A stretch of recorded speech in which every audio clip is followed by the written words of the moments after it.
آج کل لوگ کہتے ہیں کہ بھائی ہم تو علم کا کنواں ہیں، جسے علم حاصل کرنا ہے وہ کنویں کے پاس آئے، اس لیے کہ پیاسا کنویں پر آتا ہے، کنواں پیاسے کے پاس نہیں جاتا۔ یہ فرضی مثال ہے، جھوٹی مثال، سچی مثال یہ نہیں ہے۔ یہ کیا ہے؟ جھوٹی مثال، فرضی مثال، یہ سچی مثال نہیں ہے۔ لوگ یہ کہتے ہیں کہ بھائی ہم تو علم کا کنواں ہیں اور پیاسا کنویں پر آتا ہے، کنواں پیاسے کے پاس ہمیں تو نہیں ملی کہیں حدیث میں کہیں آپ نے اپنے علم کی مثال کنویں سے دی ہو۔ ہاں یہ ملا ہے کہ آپ نے علم کی مثال بادل سے دی ہے۔ اللہ نے جو علم اور ہدایت دے کر مجھے بھیجا ہے اس کی مثال گھنے بادل کی طرح ہے۔ اور آپ جانتے ہیں کہ زمین حرکت نہیں کرتی، بادل حرکت کرتے ہیں، زمین اپنی جگہ اور بادل بھیجے جاتے ہیں زمینوں پر۔ اسقی حدیقۃ فلاں، جا فلاں کے باغ کو سیراب کر، آپ حدیث میں پڑھتے ہیں، فضائل میں پڑھتے ہیں نا، جا فلاں کے باغ کو سیراب کر۔ وہ بدنی چلی، سارے علماء امت کی تمام طبقات کی طرف، سارے علماء امت کے تمام طبقات کی طرف اس طرح مامور ہیں جس طرح بادلوں کو اللہ رب ہٹاتے ہیں اور حکم دیتے ہیں بنجر زمین پر جا کر برسنے کے لیے۔ زمین حرکت نہیں کریں گی، بادل حرکت کریں گے۔ اس لیے فرمایا کہ امت کی تین قسمیں ہیں، امت کے تین قسمیں ہیں: علم حاصل کرنے والے، دوسروں کو پہنچانے والے، علم حاصل کر کے خود عمل کرنے والے، اور علم ان پر برس کر رہ جاتا ہے، وہ اس سے کوئی فائدہ حاصل نہیں کرتے۔ آپ کی کوشش ابو طالب پر بھی اور ابو ہریرہ پر بھی۔ ابو طالب اسلام بھی نہ لائے، ابو ہریرہ سے بڑے عالم بن گئے، محنت دونوں پر، ابو طالب پر بھی ابو ہریرہ پر بھی۔ ایسے ہی فرمایا حدیث میں کہ وہ بھی ہیں کہ پانی برستا ہے اور وہ ایسی زمینوں پر کہ جو اندر سے درخت پھول پھل اگاتے ہیں اور ساری مخلوق اس سے فائدہ اٹھاتی ہیں۔ ایسے بھی ہیں پانی کے ڈیم اور وادیاں جہاں پانی آ کر جمع ہو جاتا ہے اور لوگ اس سے پیتے ہیں، پلاتے ہیں، اپنی کھیتیوں کو پہنچاتے ہیں، اپنے مویشیوں کو پلاتے ہیں، اپنی ضروریات ساری پوری کرتے ہیں۔ تو میں نے عرض کیا کہ کہیں بھی علم کی مثال کنویں سے نہیں دی گئی، البتہ علم کی مثال بادل سے دی گئی۔ علماء امت کے لیے رحمت اور علماء امت کے لیے طہارت اور علماء امت کے لیے برکت کا ذریعہ ہیں۔ اس لیے بادلوں کے تین نام ہیں قرآن میں، کہیں رحمت فرمایا بادل کو، کہیں برکت فرمایا اور کہیں طہارت فرمایا، کہیں فرمایا ماء طہورا، کہیں ماء مبارکہ، کہیں رحمت کہا بارش کو، کہیں بارش کو رحمت کہا۔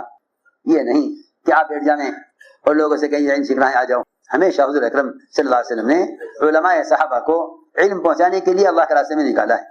اس زمانے کے لوگ تو سمجھتے ہیں کہ صرف قتال کرنے کے لیے صحابہ کو نکالا جاتا تھا، حالانکہ نبی کے بعثت کا مقصد تعلیم ہے، نبی کے بعثت کا مقصد تعلیم ہے، اور علماء کی نقل و حرکت کا مقصد تعلیم کو پھیلانا اور امت کو جہالت سے نکالنا ہے۔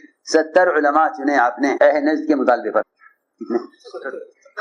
ایک جماعت اہل نجد نے کہا ہمارے یہاں اسلام آ گیا ہے مگر علم نہیں آیا، ہمارے یہاں آپ علماء کی جماعت بھیجیے۔ آپ نے اپنے صحابہ میں سے چنے قراء، علماء، مفتیان کرام، کتنے؟ 70، ایک جماعت پوری مکمل، ایک مکمل جماعت آپ نے بنائی جس میں سب کے سب علماء تھے۔ نہ کوئی ہتھیار دیا انہیں لڑنے کے لیے، نہ انہیں کفار کے مقابلے میں بھیجا جیسا آج کل لوگ سمجھتے ہیں کہ تبلیغ والے صحابہ کے قتال کے فضائل کو تبلیغ میں استعمال کرتے ہیں۔ حالانکہ ہمیں جاننا چاہیے کہ جو نبی کی بعثت کا مقصد ہے وہ صحابہ کے پھرنے کا مقصد ہے۔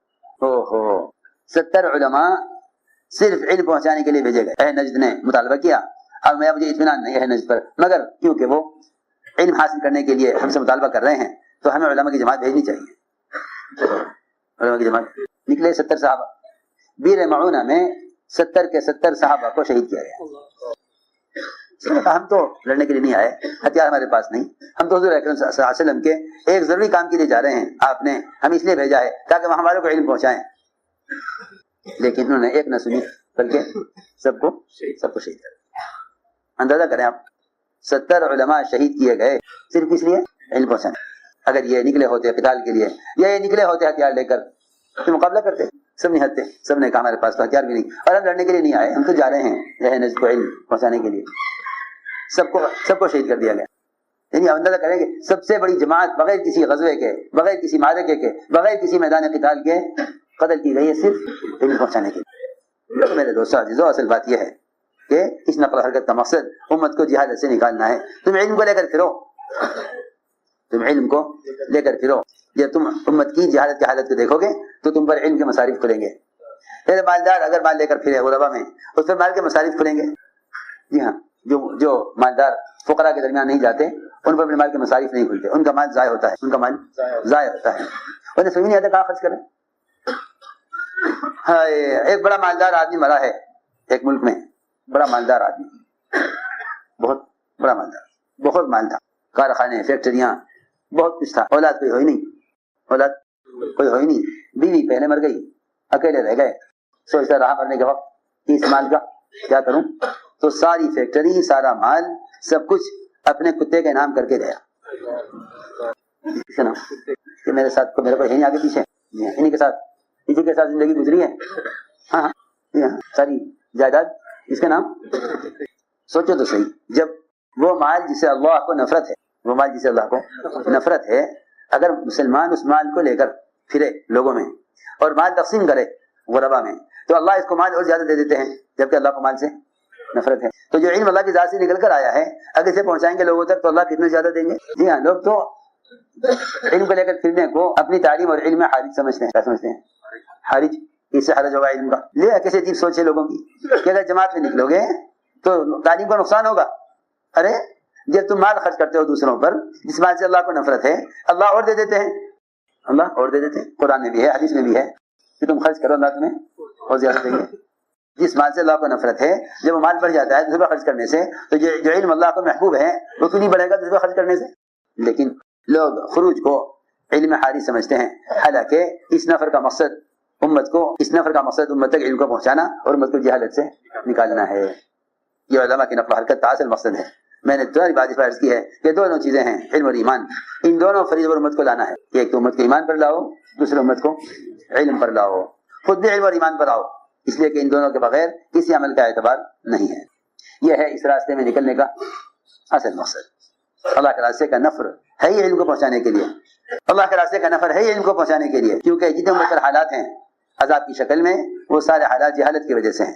لوگ دین سے ناواقف ہیں، امت کی جہالت کا سبب ہی یہی ہے، امت کے عذاب کا سبب ہی یہی ہے کہ امت جہالت میں پڑی ہوئی ہے۔ اس لیے میرے دوستوں عزیزوں، یہ اس نقل و حرکت کا اصل مقصد ہے۔ کسی بھی ذریعے سے پیغام پہنچا دینا یہ تبلیغ نہیں ہے، خود جا کر دعوت دینا، خود جا کر دعوت دینا، امر معروف نہی منکر کی فریضے کو ادا کرنے کے لیے اس طرح جسم کا استعمال اصل ہے، جس طرح نماز کے لیے بدن کا استعمال اصل ہے، جیسے نماز کے لیے بدن کا استعمال اصل ہے، اس کا کوئی بدل نہیں ہوتا۔ جیسے عبادت کے لیے بدن کا کوئی متبادل نہیں، اس طرح دعوت دینے کے لیے بھی اپنے بدن کے استعمال کا اور کوئی متبادل نہیں ہے۔ یہ خیال نکال دو ذہن سے کہ بھائی کسی بھی ذریعے سے دعوت دی جا سکتی ہے اور کسی بھی ذریعے سے دین کا پیغام پہنچایا جا سکتا ہے، کیونکہ مؤثر ہی نہیں ہوگا۔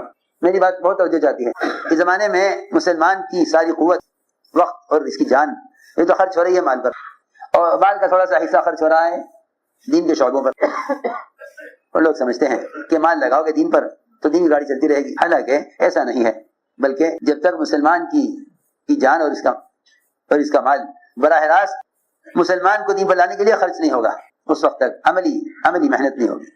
اس لیے دعوت و تبلیغ عملی محنت کا نام ہے، دعوت و تبلیغ عملی محنت کا نام۔ تو میرے دوستو عزیزوں، یہ عزم کرو، ارادے کرو کہ انشاءاللہ ہمیں اپنی ذات سے خود کرنا ہے، ہر ایک کو جا کر خود دعوت دو۔ ہم بے چین ہوں لوگوں کے پاس جانے کے لیے، اس لیے کہ خود دعوت دیے بغیر ذمہ داری ادا نہیں ہوتی، خود دعوت دیے بغیر یہ اخبار و رسائل اور یہ دنیا جہان کی خرافات جو محض فحش کو پھیلانے کے لیے بنائی گئی ہیں، آپ اس کے ذریعے سے دین کے پیغامات پہنچا کر سمجھیں کہ ہم تبلیغ کا کام کر رہے ہیں، ہرگز نہیں۔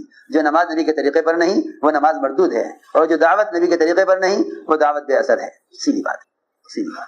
جس طرح عبادت کو سنت پر لانا عبادت کی قبولیت کے لیے شرط ہے، ایسے ہی دعوت اللہ کو صحابہ کے طریقے پر لانا یہ ذمہ داری کے ادا ہونے کے لیے شرط ہے۔ آپ یہ کہہ نہیں سکتے کہ بھائی پھرنا کوئی ضروری نہیں، اور بھی ذرائع ہیں دین کے پہنچانے کے، نہیں۔ اگر کوئی اور ذریعہ سوچو گے تو یہ سوچ خلاف سنت ہوگی۔ ہمیں بات سمجھ میں آ رہی؟